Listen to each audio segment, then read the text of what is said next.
난 신이 아니다. 너희를 속였어. 그러니 제발 멈춰. 제발 멈춰줘.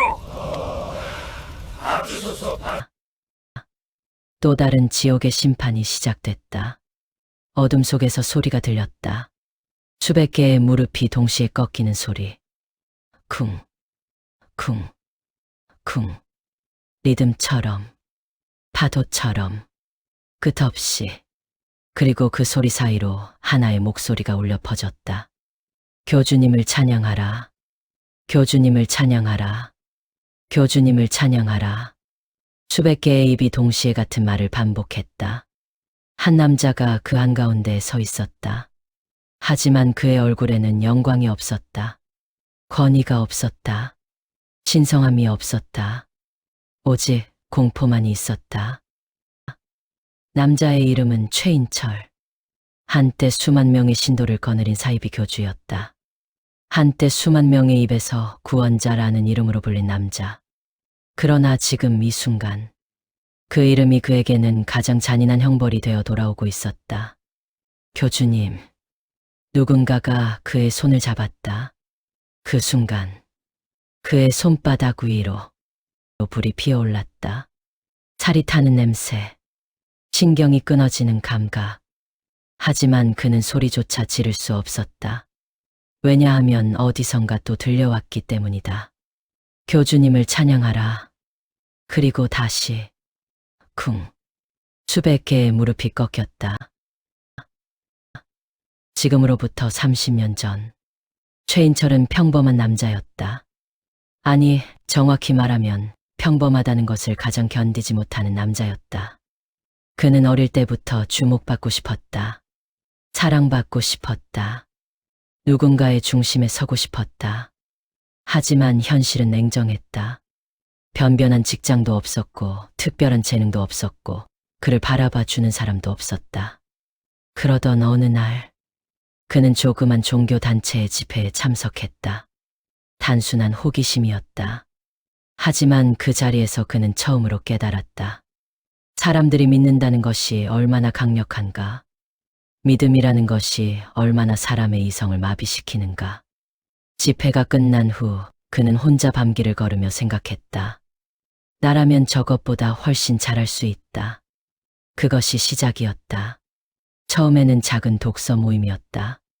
성경과 불경과 자기계발서를 뒤섞은 그만의 해석. 그는 말을 잘했다.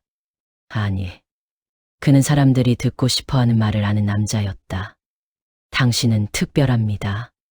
당신의 고통은 이유가 있습니다. 나는 당신을 이해합니다. 외로운 사람들이 모여들었다. 상처받은 사람들이 모여들었다. 삶에 지친 사람들이 모여들었다. 그리고 그들은 하나같이 최인철의 눈을 바라보며 말했다. 선생님, 당신을 만나서 다행입니다. 그때 최인철은 처음으로 그 맛을 알았다. 사람의 신뢰를 받는 맛. 사람의 삶을 손에 쥐는 맛. 그 맛은 중독성이 있었다. 그는 점점 대담해졌다. 모임의 이름을 바꿨다. 구원의 빛교회. 그리고 스스로를 선포했다. 나는 신의 계시를 받았습니다. 나는 신의 음성을 직접 듣습니다. 나를 통해서만 구원에 이를 수 있습니다. 일부 사람들은 떠났다. 하지만 더 많은 사람들이 남았다. 그리고 남은 사람들은 떠난 사람들보다 훨씬 더 깊이 믿었다. 최인철은 그 원리를 이해했다. 인간은 믿고 싶어 한다. 믿을 대상이 없을 때 인간은 비어있다. 그 빈자리를 내가 채우면 그들은 나를 절대 놓지 않는다. 그는 신도들에게 계시를 전했다. 이번 달 안에 재산의 10분의 1을 헌금하지 않으면 가족이 화를 입습니다. 사람들은 두려워했다. 그리고 바쳤다. 당신의 자녀가 아픈 것은 당신의 믿음이 부족하기 때문입니다. 사람들은 자책했다. 그리고 더 많이 바쳤다. 신이 나에게 계시하셨습니다. 당신의 집을 팔아야 합니다. 그 말 한마디에 30년 된 가정이 집을 팔았다. 최인철은 그 서류에 서명하는 신도의 손을 바라보며 속으로 미소 지었다. 그의 교단에는 규칙이 있었다. 외부인과 접촉 금지, 가족이라도 교단 밖 사람이면 인연을 끊어야 한다. 모든 결정은 교주님의 계시에 따른다. 반문하는 자는 믿음이 없는 자다. 그렇게 신도들은 서서히 세상으로부터 잘려나갔다. 친구도 없어졌다. 가족도 없어졌다. 재산도 없어졌다. 그리고 마지막에는 자기 자신도 없어졌다. 오직 최인철의 말만이 진리였고, 오직 최인철의 뜻만이 옳았다. 신도 중 한 여성이 있었다. 박수진, 37세. 한때 작은 꽃집을 운영하던 평범한 엄마였다. 그녀는 남편과 사별한 후 위로를 찾아 교단에 들어왔다. 5년이 지났을 때 그녀의 집은 없어졌다. 그녀의 아이들은 그녀를 어머니라 부르지 않았다. 그녀가 가진 것은 교단의 허름한 합숙소와 매일 아침 최인철의 얼굴을 향해 절하는 습관뿐이었다. 그럼에도 그녀는 웃으며 말했다. 교주님이 계시니 저는 충분합니다. 그것이 가장 잔인한 장면이었다. 무너진 사람이 자신이 무너졌다는 것조차 모르는 것. 전성기의 최인철의 교단에는 2만 명이 넘는 신도가 있었다. 본관 예배당은 수천 명을 수용할 수 있었고, 지방의 지부가 12개였다. 매주 일요일, 수천 명이 그의 앞에 무릎을 꿇었다. 교주님, 살아계신 신이여. 교주님, 우리를 구원하소서. 최인철은 단 위에 홀로 앉아 그것을 내려다봤다. 수천 개의 머리가 동시에 고개를 조아리는 광경. 그는 그때마다 생각했다. 이것이 신이 느끼는 감각이구나. 이것이 권력의 정점이구나. 그는 신이라 불리는 것에 더 이상 죄책감을 느끼지 않았다. 아니, 처음부터 죄책감 같은 것은 없었다. 그에게 신도들은 사람이 아니었다. 도구였다. 그의 욕망을 채워주는 도구. 그의 공허함을 메워주는 도구. 그가 73세가 되던 해, 심장이 멈췄다. 새벽 3시, 교단의 침실에서 그의 곁에는 아무도 없었다. 수만 명의 신도를 거느렸던 남자, 수천 명의 절을 받던 남자, 그 남자는 혼자였다. 마지막 순간 그의 눈에 무엇이 보였는지는 알 수 없다. 하지만 분명한 것은 그 다음 순간 그는 전혀 다른 장소에 서 있었다는 것이다. 회색빛 공간이었다. 끝이 보이지 않는 복도, 차가운 형광등 불빛, 그리고 정면에 앉아있는 3명의 판결관. 그들은 표정이 없었다. 감정이 없었다. 오직 사실만을 읽어내는 눈을 가진 존재들. 판결관이 입을 열었다. 첫 번째 판결관이 말했다. 최인철, 당신은 신의 이름을 사칭했습니다. 두 번째 판결관이 말했다. 당신은 삶에 지친 자들을 이용했습니다. 그들에게서 재산을, 가족을, 자아를 빼앗았습니다. 세 번째 판결관이 말했다. 당신이 무너뜨린 삶은 2847개입니다. 숫자가 허공에 떠올랐다. 2847점.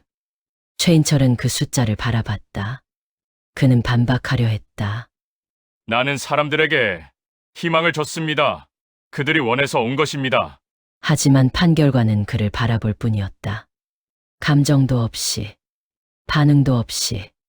첫 번째 판결관이 말했다. 당신의 형벌은 당신이 주었다고 믿는 것으로부터 시작됩니다. 당신은 평생 사람들의 절을 받았습니다. 그러니 이제 영원히 받을 것입니다. 그 말의 의미를 최인철이 이해하기도 전에 그의 뒤에서 소리가 들렸다. 쿵, 쿵, 쿵. 천천히 돌아봤다. 그리고 그는 얼어붙었다. 어둠 속에서 수백 명이 그를 향해 무릎을 꿇고 있었다.